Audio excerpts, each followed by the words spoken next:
RB, so this morning, Jeff and I were at the gym working out, and we were talking about yesterday's scale day, and how, great of a time we had, but we were talking about how a lot of things that you and Tarzan and Dan were talking about up there, we experience ourselves. Even though we're close to you, we hear you talk about the same things over and over again, and, you just have to do it and, put yourself out there on social media or whatever the case is, whatever the answer is for that thing. And I heard a lot of people in the crowd saying the same thing, that they know what they need to do now, but they just don't do it. Right. So I'm kind of curious on the part one of this question is, have you ever felt imposter syndrome before yourself? Like, ever throughout your career on the rise, walking into some of these rooms with these big people, these just people that are like larger than life. Like, have you ever felt like that? Mm-hmm. You ever experienced that yourself? Yeah, I think feeling like an imposter is normal when you are first taking on a new journey. I'll give you an example.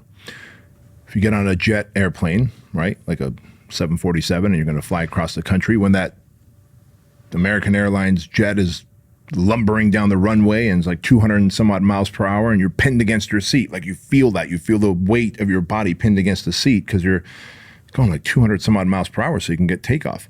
But now at 530 miles per hour up in the air, an hour in, like you don't feel like you're pinned against your seat anymore, right? So the imposter syndrome is the equivalent of you being pinned against your seat when it first takes off in that first 3, 4, 5 minutes. But as it goes up into its desired altitude, 30,000 feet up in the air, 530 miles per hour, you don't feel like you're pinned against your seat. You can get up and walk around and you feel fine. Well, why is that? You got accustomed to it, right? The speed. In fact, you're going twice as fast, almost 3 times as fast, yet you're not feeling pinned against the seat. Imposter syndrome is the same way. So when I wrote my book, Man Up, I was like, man, I'm a successful entrepreneur. I've gone through a lot of trials and tribulations. I've discovered these 6 pillars that are going to help people, dominate in business and in life, because I almost lost it all. And I was able to turn the ship around by kind of discovering these 6 pillars when I went on a self-discovery journey. And I wanted to help people by writing the book, Man Up. Like I told myself, like, dude, man up. You've got a responsibility to your family. You got a responsibility to your employees, to your business. So like fix your shit and get your shit together. And so I was like, man, that's a book worth writing. And everyone that I told about these 6 pillars, they were like, dude, that's what helped you change the trajectory? I'm like, yeah. They're like, you got to write a book. So I embarked on this mission to write a book, which became Man Up, came out in 2018, became a national bestseller, Wall Street bestseller, et cetera.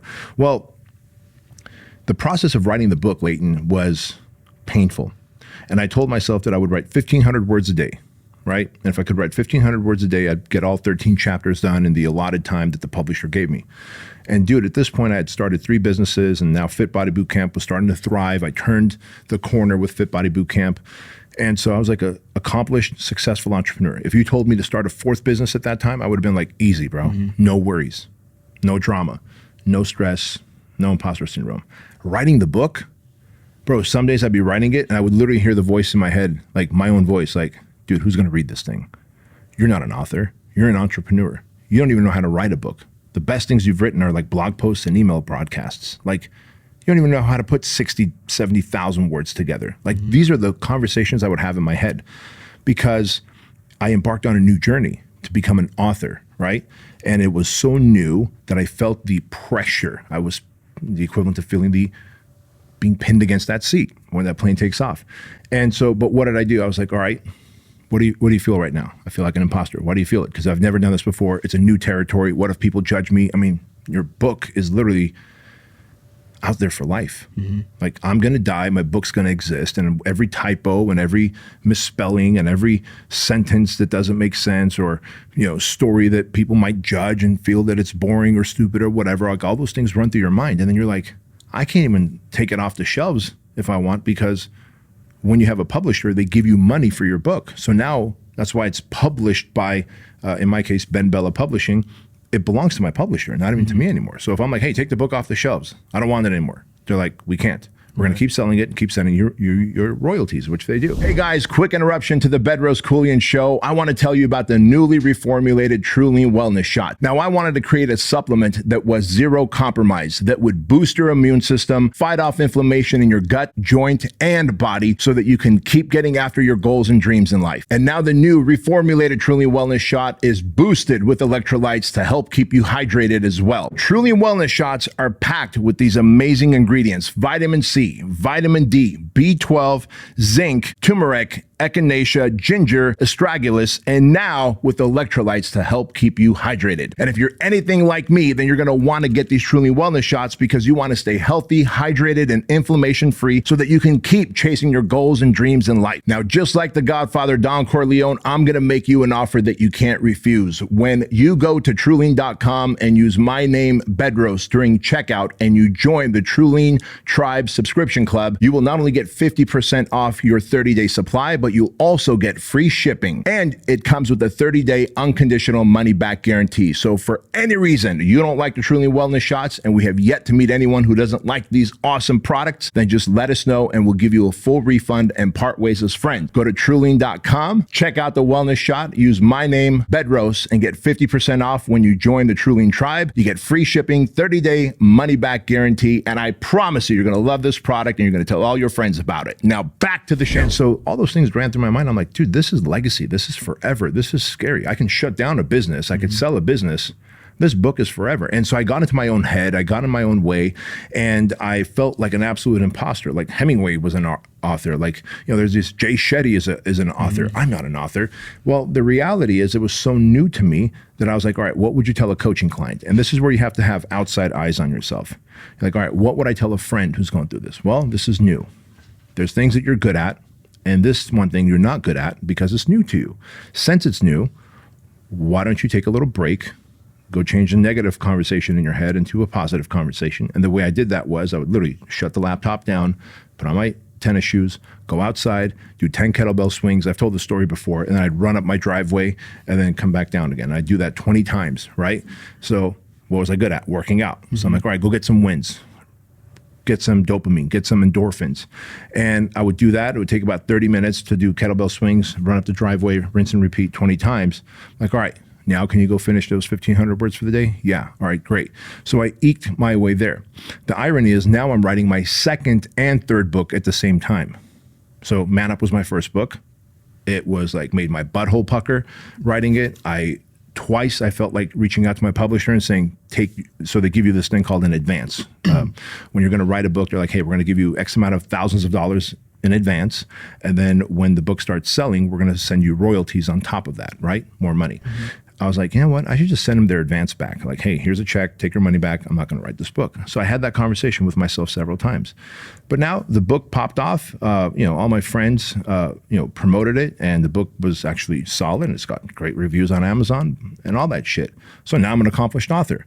Now, as I'm writing book number 2 and 3 at the same time, I feel zero imposter syndrome, because I've been down that road before.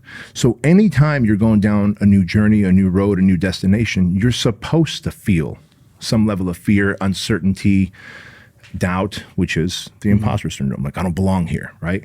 But then you do it and you knock it out of the park, or maybe you do it, you don't knock it out of the park. And so you have to get up and redo it again. And then eventually you will knock it out of the park because you'll figure out what you did wrong, course correct, and then knock it out of the park. And you're like, all right, bring it on. I could do more of these. Yeah. So I don't know if I'll have 10, 15, 20 books throughout the rest of my lifetime, but I won't feel like an imposter. But I will tell you that if I take on a new journey, which I don't know what it might be, I'll feel like an imposter again, except this time I know, okay, stack wins, knock it out of the park. And when you do, this will feel normal to you as well. You're right. Did the voiceover like slow you down though, as far as, because obviously you had, I guess, hesitation in your mind, but I never heard you really in the story you just told, like you ever slowed down. Like, did the voiceover slow you down at all? Yeah. I got to be honest. I can't lie about that. I did reach out to my publisher and ask for an extension for my deadline. And I think he gave me an additional 6 weeks.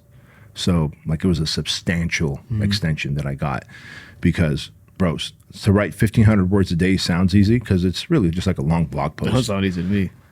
But, and it's not like I was just doing it off the top of my head. Like, if anyone wants to know the best way to write a book, get some 3x5 index cards on the non-lined side, on the plain side, write the title of the chapter, like chapter 1.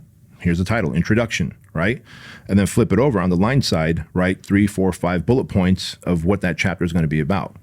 And then, once you have your 13, 14, 15 chapters, now you can just one index card at a time write your book, which is what I did. I did the research, and that's how a lot of authors do it. But There were days that like literally 3, 4, 5, 6, 7, 8, 9, 10 days. There was a 2-week period that I was just like, I can't write. I can write a blog post. I can write an email broadcast. As soon as I would open up that doc to start typing on my book, I'd go blank and the conversations would take over, or I'd start procrastinating, or I'd do, let me just go do another blog post instead. I would do the things that I was good at. And so ultimately I was pressed against the deadline, and I asked the publisher, like, hey, can I have an extension? And he gave me 6 more weeks. And I was able to get it done in time, and then the rest was history. Got it. So on the note of procrastination, you said right now, another thing Jeff and I was talking about at the gym this morning was that this happens, I notice a lot with people who have been good at something in the past. For me, I was like, well, dude, I was used to being known as the skater in Chino Hills and Chino, and being known for being sponsored, whatever. And then having like the next thing I do has to be a home run as well. Jeff was talking about he did tattoos and art, and how he was known for that, and it has to be perfect because he was always known for perfection and everything, right? So that slows you down because you're used to winning, right, and you just slow down. You're like, I don't know about this. Like, it has to be perfect. It's never going to be perfect, exactly right. So how did you kind of get over the procrastination, or maybe someone in that spot with like, I know I should do this and just jump in, but I can't? I think that's where duty and discipline come in. Like I felt like I had a duty to write that book, and I'm disciplined enough to go, you can't just send them their money back. I mean, you could. Yeah. I certainly make enough money where I could, but I'm like, what would my kids think? What would my coworkers think here at HQ? I'm like, yeah, I'm writing this book, Joan, so give me like my mornings off. Like, I need to block out my mornings to write this book. And then she's like, so I heard you gave the publisher the money back. We're not writing the book? No. Oh, well, that's, so I've a sense of duty and discipline will take you a long ways. And I think a lot of people who lack discipline and don't have that sense of duty, like, I have a duty to show Andrew and Chloe a type of man, a type of father, a type of human who will push through resistance, push through adversity, and not just give up. And if I don't have that sense of duty, then it's easy to tell them, oh, guys, I know we're going to work out together tonight, but Dad's tired, so we're not going to. There's been plenty of times that I'm tired. I'm practically falling asleep during the workout, but I figure out a way to put a smile on my face, enthusiasm in my voice, and show up like a savage. And now Andrew's 18, Chloe's 16, and they're like, Dad, you're just fucking invincible. I remember when I was 8 years old, and you took me to the gym, and it was late at night because you said we were going to go, and we ended up going, but you worked late, so we ended up going late. Like, yeah, man, like that's just how we roll. I'm sure they would have said they understood if I said, no, we're not going to go, Dad's tired. But it's the sense of duty and discipline that ends up helping you push through procrastination, because you can only procrastinate so long before you're like, my kids, my family, the people who like look up to me probably feel like this guy's a loser. He's a phony now. He's an imposter, because he's a hypocrite. Because if he wasn't, he would have pushed through the resistance and done it. And so now I've given everyone around me permission to be a loser as well.